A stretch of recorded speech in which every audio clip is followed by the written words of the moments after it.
Wahai para istri yang terlalu sibuk bermain media sosial, hingga melalaikan kewajibannya sebagai seorang istri dan ibu. Ketahuilah, ketika seorang istri terlalu sibuk dengan media sosial, bisa jadi ia mengabaikan tanggung jawabnya sebagai seorang istri dan ibu dalam mengurus rumah tangga dan mendidik anak-anaknya. Dalam Islam, melalaikan kewajiban adalah suatu dosa. Waktu adalah anugerah yang harus digunakan dengan bijak.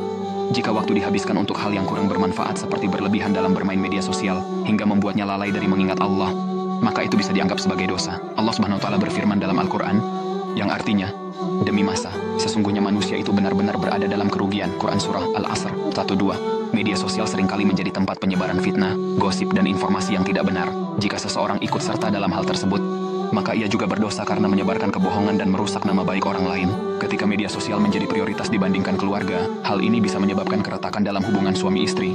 Keharmonisan rumah tangga adalah salah satu hal yang ditekankan dalam Islam, dan mengabaikannya bisa menyebabkan dosa. Ketahuilah, salah satu godaan dalam bermain media sosial adalah keinginan untuk pamer dan mendapatkan pujian dari orang lain.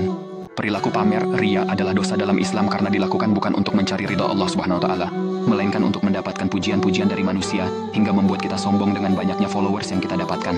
Sebagai seorang muslim, penting untuk selalu introspeksi diri dan memastikan bahwa aktivitas yang kita lakukan tidak mengabaikan kewajiban dan nilai-nilai Islam. Semoga kita semua bisa lebih bijak dalam menggunakan media sosial dan selalu berada dalam jalan yang diridhai Allah Subhanahu wa Ta'ala.